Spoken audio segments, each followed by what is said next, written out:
All right, we're just going to get started. My name is Dawn Ames, and along with Linda Noaker and Pam Brooks, who's on an island right now, the nerve of her. We are three women that began this journey against human trafficking about a year ago. We have begun the Michigan Abolitionist Project community group for Lake Orion and Oxford about 6 months ago, and we are one of 15 community groups here in Michigan that are working to educate people on the horrific issue of human trafficking. Today we have a awesome speaker. Thank you, appreciate that. His name is Mike Spisz. He is the District 3 Commissioner for Oakland County, but he is also the chair for the the Oakland County Human Trafficking Task Force. So that is why he's here. So I would like you to welcome Mike Spisz. Thank you very much. She already introduced me, but I'll start off with talking a little bit about myself. I am on the Board of Commissioners for District 3, which just happens to be this area. It's Oxford, Addison, Brandon Township, and Oakland Townships. So a little bit south down to Lake Orion, you get the chairman, who's Mr. Gingell. So back about a year ago, actually, let's start back up even before. I am on the Board of Commissioners, yes, but that's not my only job. I do have a day job. I am an engineer by trade. I've been in engineering for about 25 to 30 years so far. So as I go through some of this, you may understand where my logic and my thinking kind of comes from an engineering standpoint. I like to see data. I like to see numbers. I like to see graphs. So I'll try not to geek out too much and bore you, but I'll pull some of it out a little bit here and there to kind of help explain what we're doing, where we're going. All right.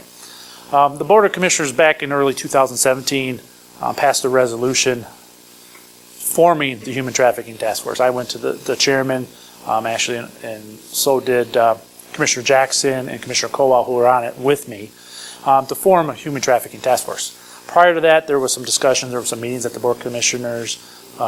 They had some presenters come in, etc. And then they formed a big group, probably about 50 people. And it felt like it was kind of spinning its wheels. It was almost too big, because then nobody could make decisions. Everybody always had input. Sometimes you get too many people in a room, you continue to go around in circles unless you have decision makers and say, okay, we're going to go this way, we're going to go this way, we're going to focus on this. So I went in and talked to the chairman and said, hey, let's parse this down a little bit. I would like to be chairman of this task force. And so we went in, we passed a resolution early 2017 and formed this task force. Let's see if I can get this to work. Not that way, you don't need to see him. He was there. So we parsed it down. Some of you may recognize some of these names. From the Board of Commissioners is myself, Janet Jackson, who's down in Southfield, Eileen Kowal, who's out of White Lake, I believe it is. We have the Prosecutor's Office, we have Oakland Schools involved, Care House, and so these are some independent groups we brought in.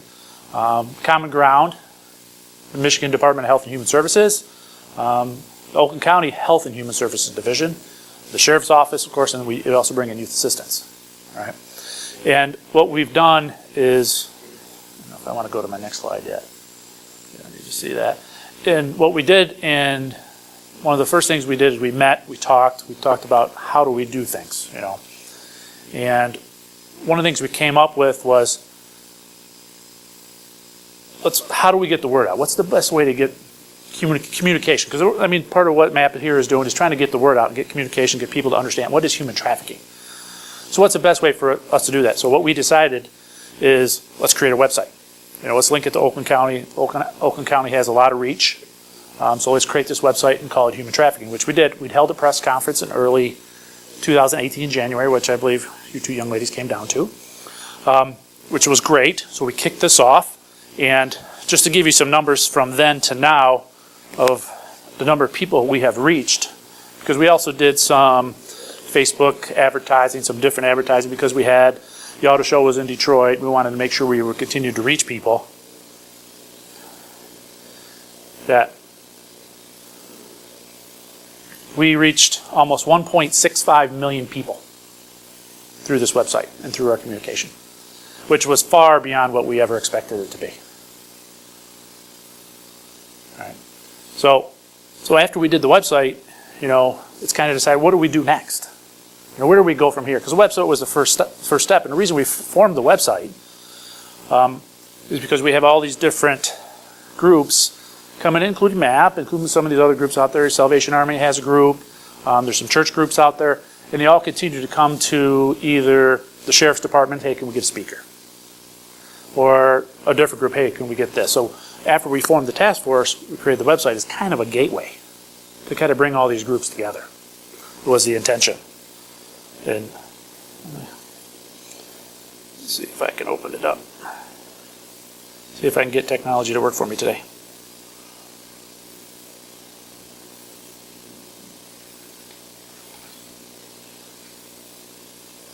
So if you go to the Oakland County website and look up human trafficking, it'll scroll through many different aspects.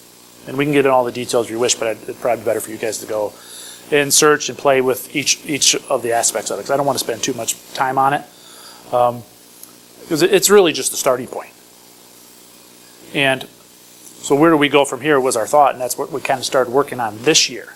We're looking to have some kind of effect every year. Website was a good thing, which we actually took and started working on last year. So we launched it this year, at the very beginning of the year. This year we're talking, okay, what do we do next? So the next thing we're looking at doing is, is more communication. What's working? Where does everybody go? Does everybody recognize, if you look at that number on the top? The 1-800 number. That's the number to Polaris, right? So the question is, somebody, a victim, anybody can call Polaris. Where does that call go? If we had somebody in Oakland County come in and calls Polaris, where do they call? You start asking that question, everybody's like, ooh, I don't know. Who do they call? They could call the sheriff's department, they could call Health and Human Services, they could call just about anybody. Nobody really had a good feel on who they would call.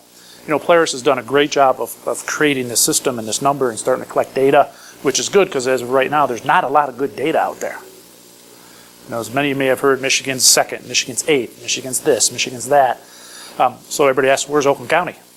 We don't really know, because there's no good numbers out there down to that level on the effects of human trafficking. So as people continue to call that number, it could go into Wayne County, it could go into Macomb County, it could come into Oakland County, because it really depends on, potentially the phone call came from a cell phone, which could be in Macomb County, but they were calling on an issue in Oakland County. So what we're working on now is, how do we better understand that? How do we get a better link from a communication standpoint?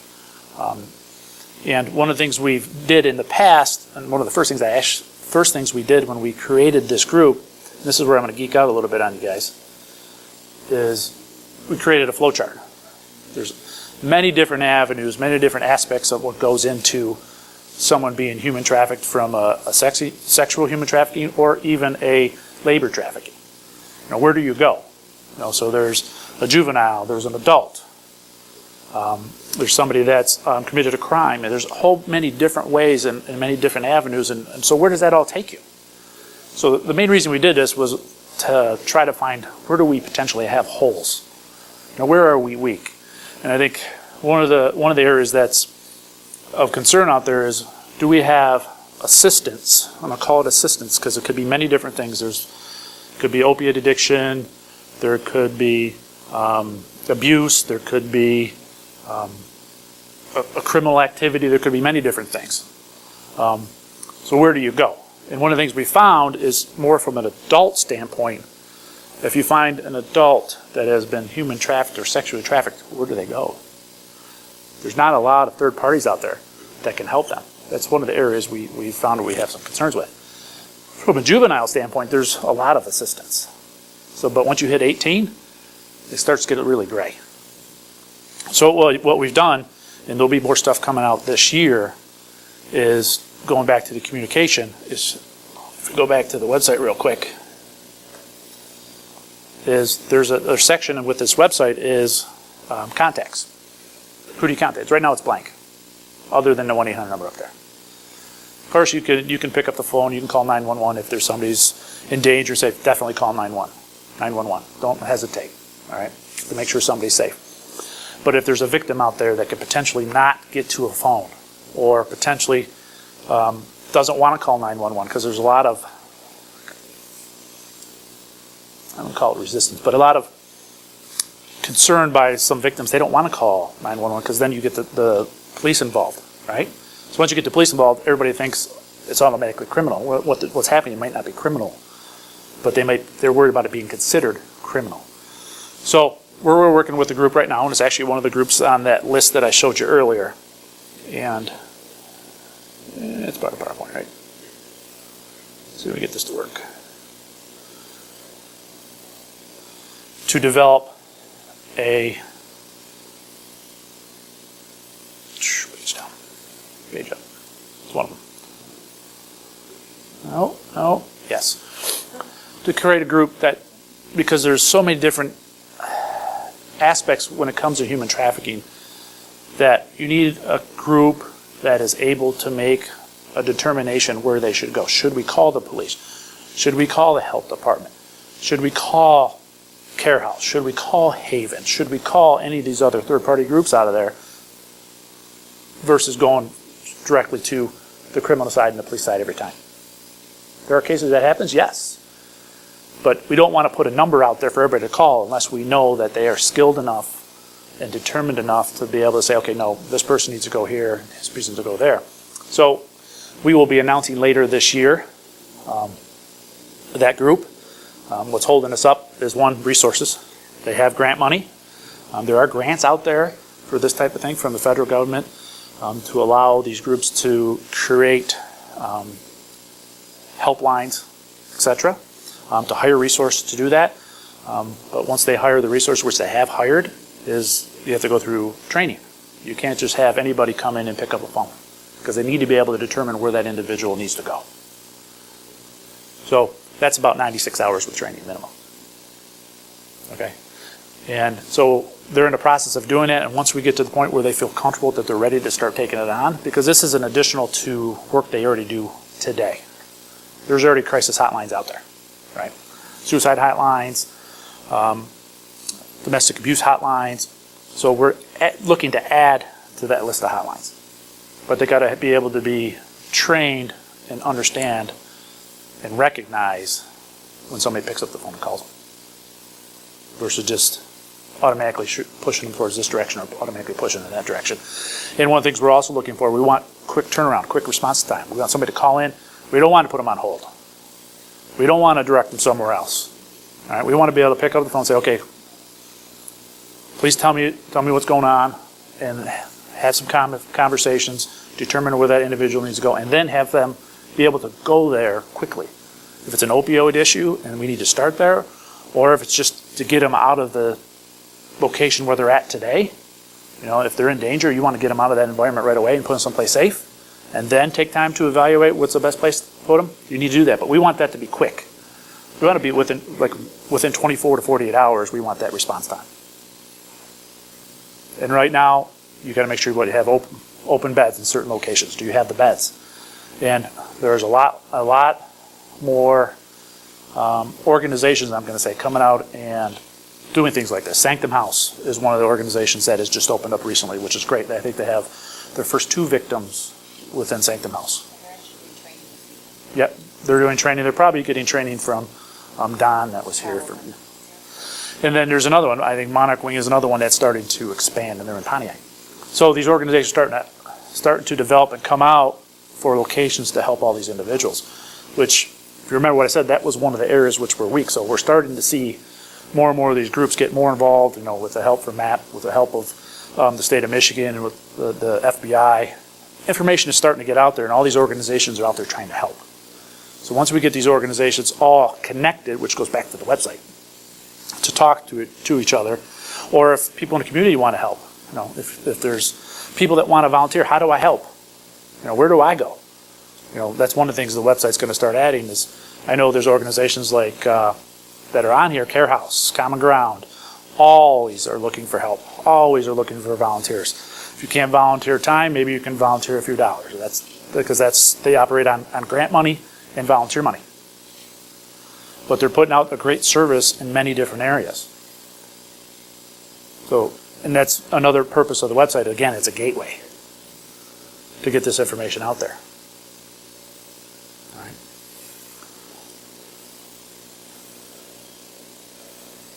So that, you don't need to see my email. I won't go through these graphs. It's just the other one was a little more simplistic than this one, unless somebody really wants to see it and go through some of the details on which social media aspects. And I know MAP uses this a lot, but a lot of things we use relative was Twitter and Facebook and a lot of pushes. You know, Oakland County has a great IT department and a great marketing department that helps push all that. So we leverage them when we develop this website to start developing that and start pushing it, starting to push people to the website.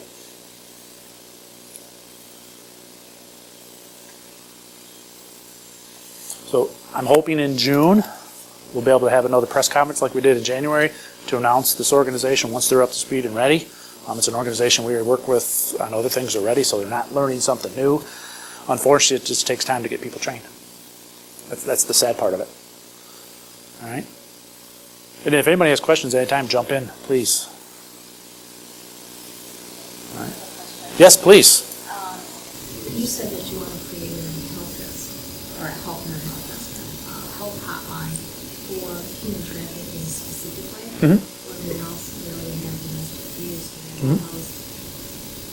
There are so many of these victims that are victims of, like you said, not just this, drug abuse, Mm-hmm. sexual abuse. I mean, it just goes on and on. I'm concerned that may be, I don't know, redundant in some way. Well, it's going to be, I can understand your concern. It's, don't mean to cut you off, but it's going to be the same hotline.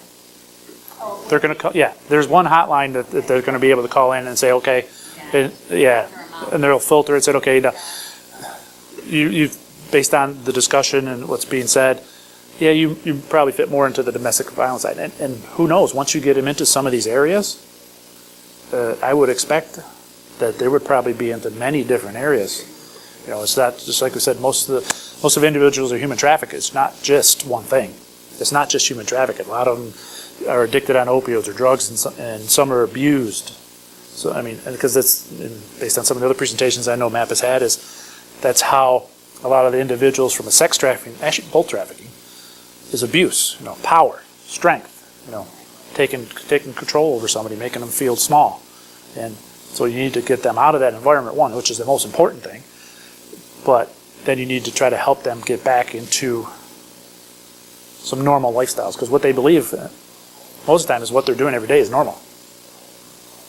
You know, until some people start to recognize and maybe question them and start to say, well, here, why don't you do this? Or, you know, because soap is out there. I don't know if everybody's familiar with soap. You know, in some of the hotels, there's a bar of soap with the numbers on the back of it, so if somebody's in there and needs some help, they have a number to call. But that's assuming they have a phone or can get to a phone. The hotline I'm talking about also is 24-hour texting. So if you cannot make a phone call, you can text. And they'll come and help you in some way, or get the word out and try to find a way to help you. Yes, young lady. I know that Minnesota was very on top of human trafficking during the Super Bowl. They had advertisements, so to speak, on bus stops and everything. Is Oakland County getting involved with other states? Are states talking to each other about this? From my understanding, I can't answer that 100% because I don't know, because there's a human trafficking task force at the state level, which are doing, and they started a few years ago. All right, and actually, Eileen Colwell, who's on this one with me, was part of starting that initial task force at the state level. So there may be some state communication between state to state. And as you know, the FBI and the feds have a program also. You know, they're the ones sending out some of this grant money that's out there for all these locals to start participating. Our intent with the website and the task force is to expand. You know, get the word out, communicate with other groups such as MAP, and see what we can do to bring all these groups together. You know, because what I'm afraid of, or was afraid of before we started doing this, is you've got all these little ancillary groups out there. You know, you got a group of 5 over here, 10 over here, 30 over here. Are they really making a big effect? Okay, they're educating, but at what pace? So if we can bring them all together and start communicating and all start working towards a similar goal, which they are, but learning from each other instead of trying to recreate this one and trying to recreate that one, which is what this task force is doing also. We're not looking to create the wheel. When we first started one of the first meetings, I mentioned, I'm not looking for something new.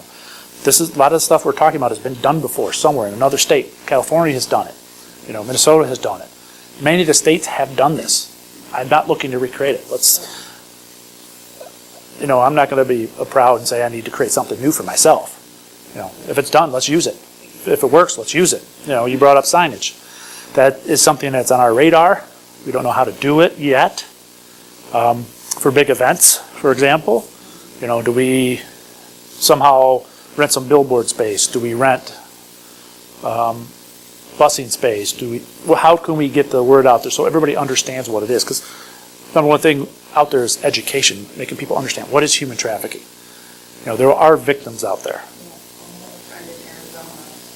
That is disabled because of having been human trafficked. And I am sending her this information because she wants her state to do something in terms of a place for people to go. She just needs to get with their state lawmakers and give them examples of what other states are doing. Again, no need to recreate the wheel. Copy and paste. Let's get better. Let's protect all those victims out there that unfortunately are in a position to not be able to protect themselves. Yes, ma'am. One of the concerns I have is kind of that historically as a society we've treated victims as perpetrators, right? They get prosecuted for prostitution and things like that. Is there a push to have a public media campaign to really get the message out to kind of reduce that barrier? Because I think that's part of, there's many fears, I guess, for a victim coming forward, but I think prosecution is one of those fears for a lot of people who are. That is correct. And so I guess is there an area that's looking at, or is the task force looking at kind of a public media push to help educate people to reduce that barrier? That we're not looking at prosecution, we're looking at helping. It's a very valid point. You may already be aware the state of Michigan has changed some of their laws to make sure it's not a criminal action because some of the people are in it not by their choice, they're being trafficked, right? And we have created, actually just this year, a legislative subgroup to this task force. We have a couple different subgroups within this task force. And legislative is one of them because we believe there's other things we can do. In talking with Sheriff Bouchard, we know there's things that he is interested in trying to do. So, but I think your point is a great point, and I'll bring that back to our task force. Is another way, it's part of our media pushes, can we try to get that education out from that aspect of it? For the victim, so they understand, And there is, in some of the other states, they've done something, I'm going to call it similar, where they're trying to educate people that, having sex with an underage girl or boy can be considered human trafficking in some cases, especially if you continue to force yourself on that individual.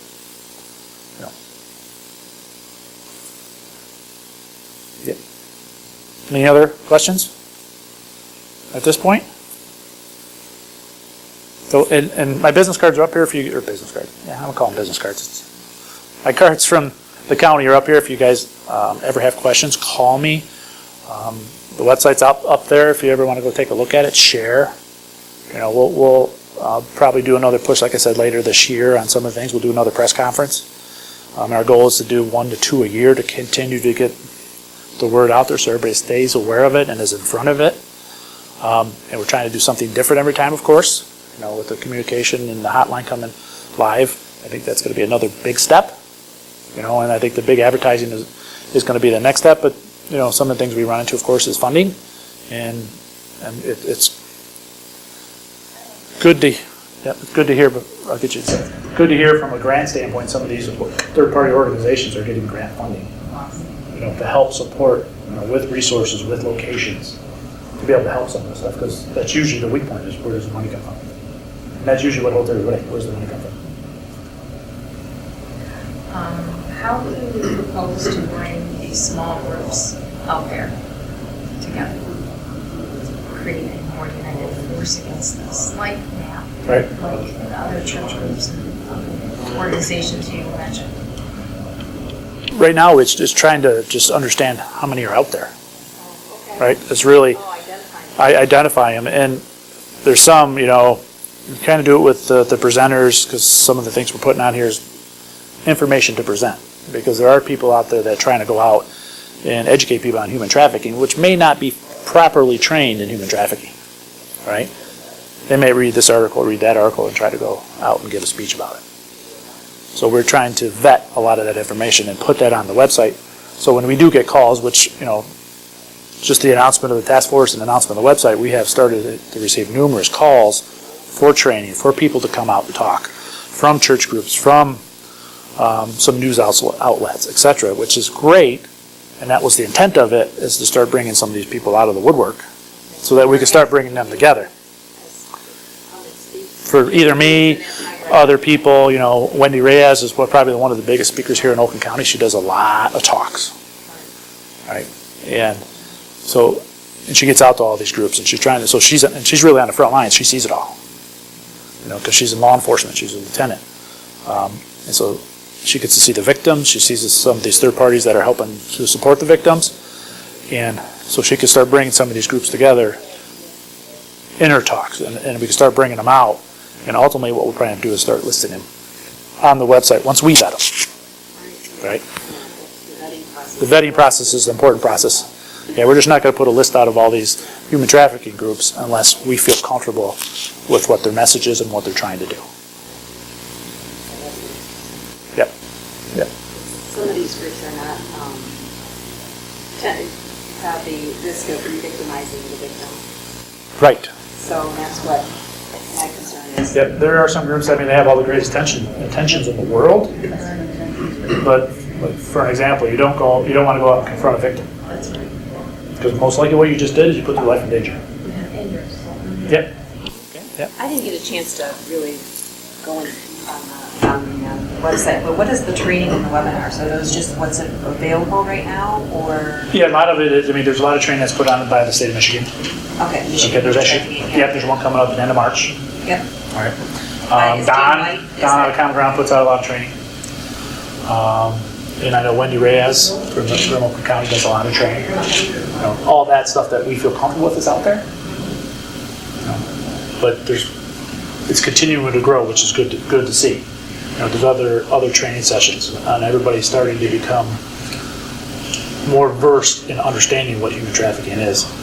There's CTEs out there now, so nursing staffs are being trained, doctors are being trained. And the look is to get all these service organizations somehow understanding and training. There's discussion about going into hotels and training hotel staffs. How do we do that? There's some groups that are starting to talk about it. SOAP goes in and puts them into the showers in some hotels, but is the staff really trained? Actually, one of the stories that I'd like to tell is, in a meeting, we were having a human trafficking task force meeting, and somebody in Oakland County came in and said, "Hey, we think somebody may have came in here that might be trafficking somebody." I'm like, really? And she started to walk through and talk about it a little bit, and she said, "Can you give us any information?" She came and gave us information, looked at it, and it was something that is highly suspicious that should have raised the flag. So Wendy from law enforcement took the information, and we'll do the investigation, and we'll see where it goes. But it's something that just didn't make sense. It doesn't pass a common sense test. It doesn't pass a common sense test. Something might be wrong. It doesn't necessarily hurt to pick up the phone and call and say, "Hey, I saw this at this location," or if you have a name, say, "Can you please look into this?" And nobody gets prosecuted unless there's a crime, right? But you might be helping somebody. Just as a question, you might have already thought of this, but has the county thought about having people trained as certified trainers to go out to a lot of these small groups, so you guys aren't pulled in all these different directions because you all have jobs? Yeah. So there's discussion about training a trainer. okay, Yeah. because I know because I was trained by Jane White at the Michigan Human Trafficking Task Force, and they have not gotten to the point where they have a certification process that they want to, and which would help, because then if you're certified, then you have like a canned almost like a canned presentation that you could travel around with. That would, I think they're getting close to being ready for that. okay. And some of the future discussion I've been relative to training, it's a lot of time for individuals, because one of the things also been discussed is volunteers. Yeah, I want to come in and volunteer, but I don't really know nothing about what I should be looking for other than what I hear on the news and the radio or read in the paper. Most likely, I'm not going to put you out there to assess any situations or pick up a phone. Because you really don't know. You're just going to push it to somewhere else. Okay. Okay. Sorry about that. That's okay. Had to catch that. 30 minute warning, I'm out. So there is this discussion and talk about how do we get the volunteers trained to a level where they feel comfortable. Because 96 hours training, in some cases, is quite a bit for a volunteer to come on and say, I could spend a couple days picking up the telephone, a couple hours a week picking up the telephone and trying to help people. Some people are probably willing to put in that type of time. Are the average people? And that's a lot of time for training to support, especially if you have a day job, you have a family, you have this, you have that. You want to help, but how do you help? And there's other avenues. We're trying to figure out how to get groups of people to help in these situations that fits within somebody's normal schedule. I know we all are passionate about it and want to help, but then reality kicks in some cases. Okay, how do I help? Some people just like to donate money, which it works, it helps, because most of these groups work off grant money, and so any donation they can get will help. But not everybody likes to donate money; they'd rather donate time because they want a personal feel of how they're helping. But with the amount of training that goes into it, sometimes it becomes very difficult. All right. Any other questions? Since I'm at my 30-minute warning. Oh, you have more time. You have lots more time.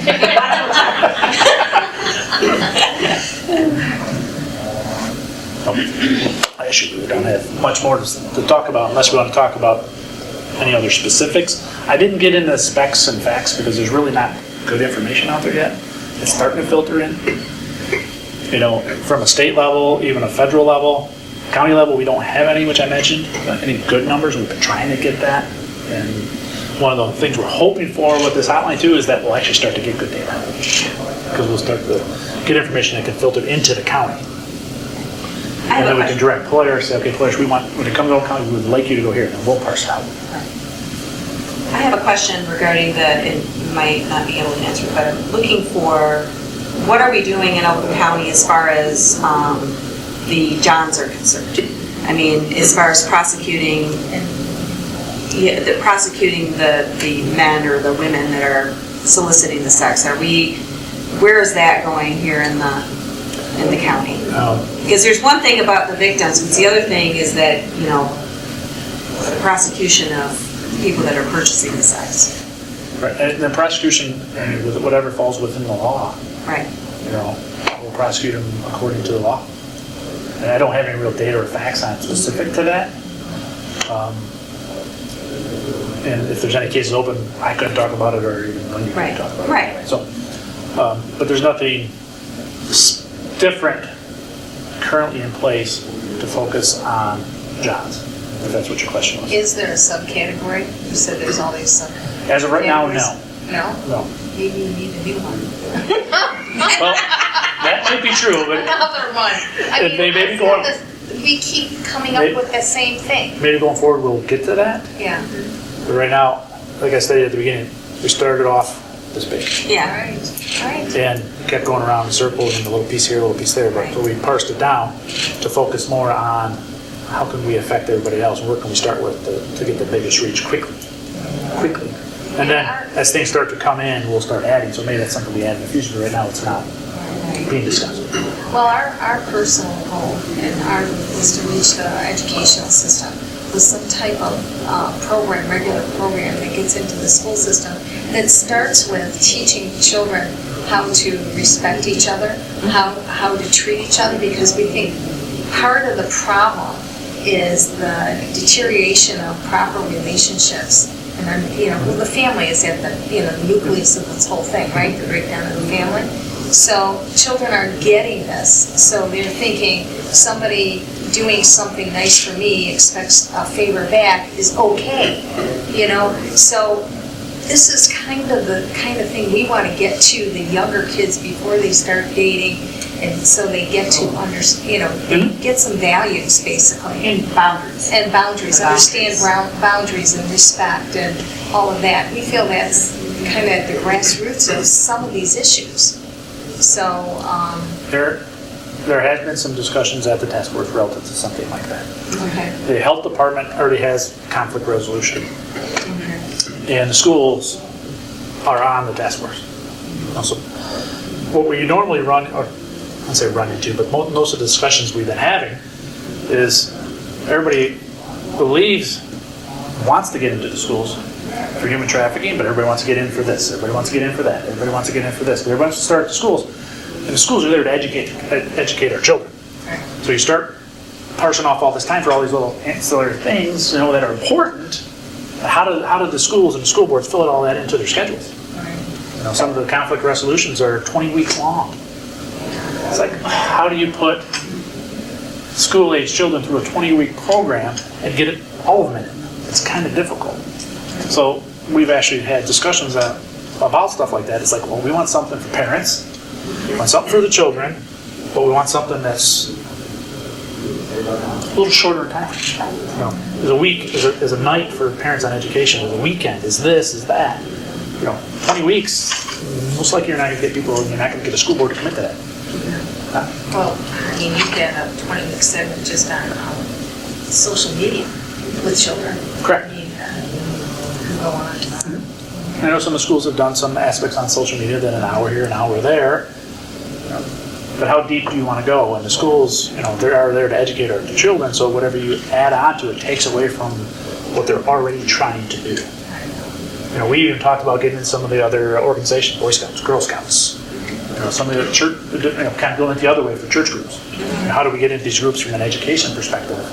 But again, it gets in, from a training perspective, you need to make that smaller. How do you get it, as much information you can in a short amount of time? You know, I mean, most of the thought process and everything's been on training professionals, so that's where the 20 weeks comes from. That's where this 96 hours comes from. But how do you get out to the average Joe? How do you get that time down to something most people are willing to go sit through?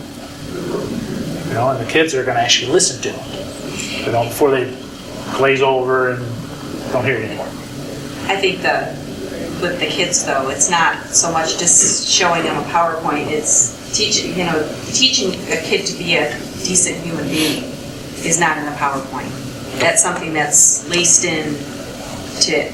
It's a 20-week program. It's not a 20-week program. 20-year program.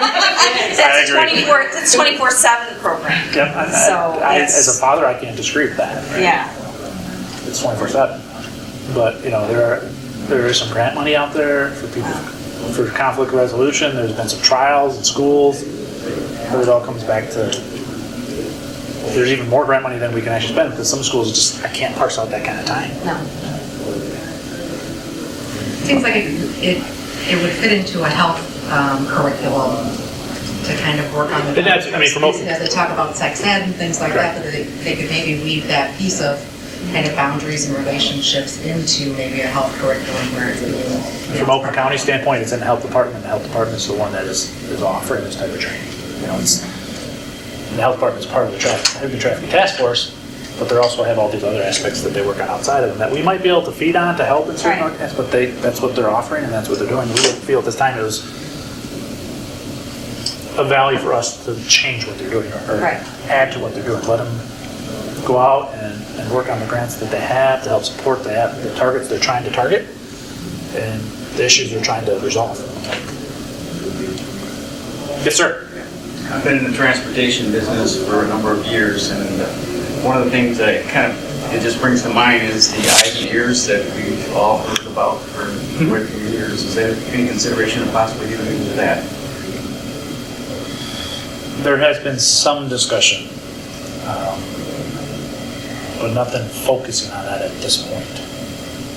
If something does come up, I'd be interested to look into that too.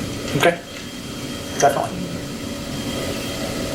Take your bus drivers, taxi.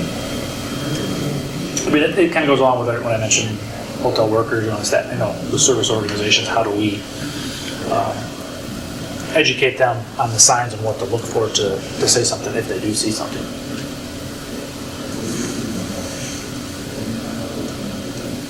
I'd be interested to see, the Mass Transportation Authority that comes from Flint all the way down to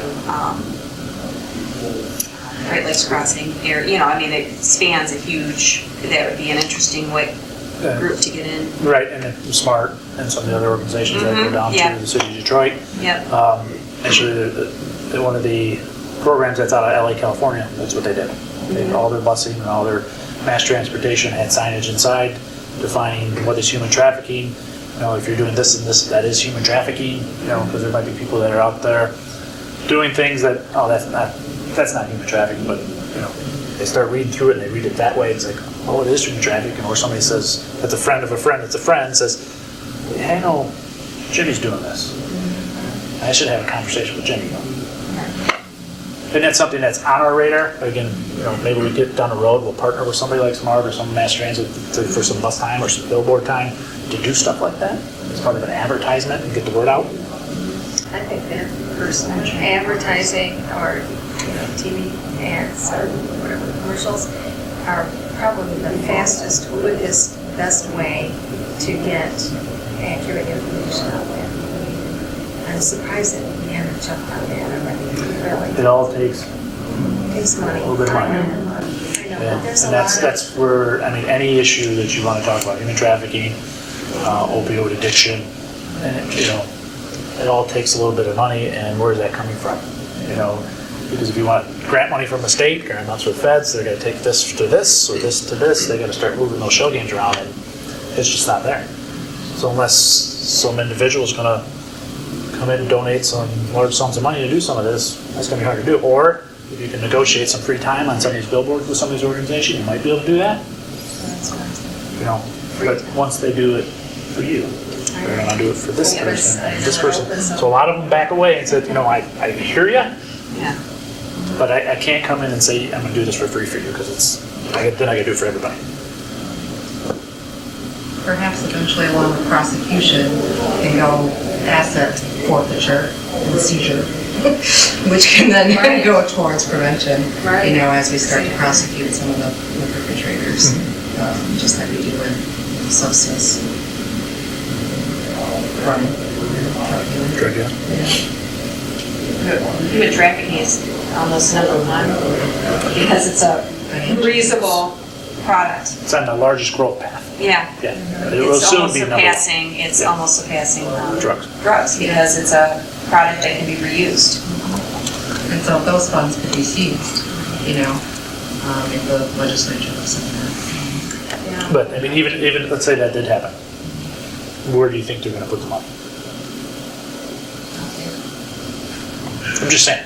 It's not going to be filling the potholes either. It could go to many different things, but it's probably not going to go to where you would like it to go. Yeah. In many cases, you might go here, might go there, but it could go anywhere.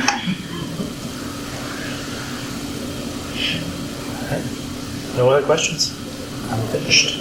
So thank you for your time. I appreciate it. Thank you. Thank you for coming out in this beautiful weather and this Michigan snowstorm. And be careful on your way home. Thank you. Thank you.